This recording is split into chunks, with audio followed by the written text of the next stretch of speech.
अमरावतीच्या अचलपूरमध्ये गणेश विसर्जन मिरवणुकीवर झालेल्या दगडफेकीच्या निषेधार्थ भाजपचे नेते डॉक्टर अनिल बोंडे यांचा पोलीस अधीक्षक कार्यालयात ठिय्या आंदोलन करण्यात आले। गणेश विसर्जन मिरवणुकीदरम्यान झालेल्या दगडफेकीच्या घटनेचा वाद आता चांगलाच पेटल्याचं पाहायला मिळतंय। भाजपा पदाधिकाऱ्यांच्या मोठ्या संख्येने सहभाग झाला।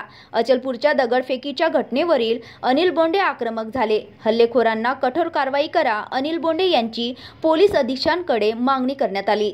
गणेश विसर्जनाच्या मिरवणुकीमध्ये पूर्णानगर येथे दगडफेक झाली आणि अचलपूर येथे सुद्धा काल रात्री दगडफेक झाली।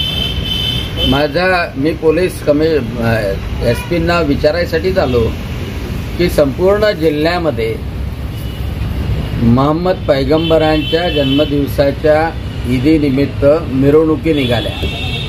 कोणत्याही हिंदूंनी दगडफेक केली नाही, उलट हिंदू नेते तर सहभागी झाले, ईदेच्या शुभेच्छाही दिल्या।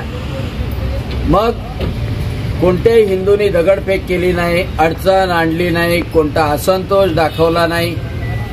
मग श्री गणेशाच्या विसर्जनाच्या मिरवणुकीमध्ये काही कारण नसताना पूर्णानगरमध्ये दगडफेक का झाली?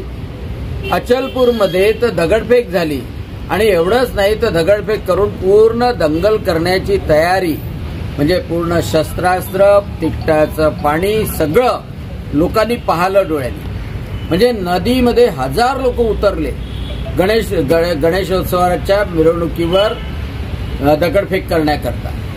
कुठे म्हणजे ही काय मानसिकता आहे? म्हणजे हिंदू सहनशील आहे आणि म्हणून त्याच्यावर काय अत्याचार करायचे?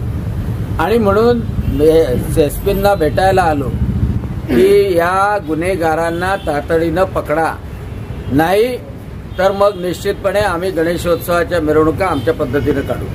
आणि मुस्लिमांनाही सांगतो, मुस्लिम बांधवांनाही सांगतो की ईदेच्या मिरवणुकीवर कोणत्याही हिंदूंनी दगडफेक केली नाही।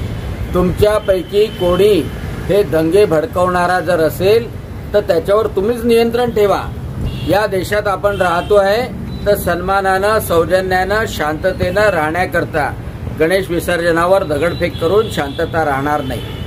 आणि नेते लोक हे नेते लोक ईदेच्या मिरवणुकीमध्ये जातात, जायला हरकत नाही। अरे पण त्या गणेशोत्सवाच्या मिरवणुकीवर दगडफेक होते का नाही जात? माझी पालकमंत्री तिथे पूर्णानगर त्यांच्याच मतदारसंघात आहे। त्या पोराला मारहाण झाली, यशोमती ठाकूर काय फक्त त्यांच्यासाठीच आहे का गणेशोत्सवाच्या मिरवणुकीवर दगडफेक झाल्यानंतर का नाही जात? तिथले काँग्रेसचे नेते ते बच्चू बबलू ते का नाही जात? अचलपूरमध्ये दगडफेक झाली तर हिंदूचं सांत्वन करायला। म्हणजे फक्त हिंदूचं सांत्वन करायला गेलं तर मुस्लिम नाराज होतात, या भावनेनं हे लोक सुद्धा दूर राहतात आणि त्यांची हिंमत वाढते की आपण दगडफेक केली तरी चालते। ही भावनाच करण्यासाठी सांगण्यासाठी आम्ही सर्वजण भारतीय जनता पक्षाचे लोक आलेलो आहोत। अर्चना रक्षे, विदर्भ न्यूज, अमरावती।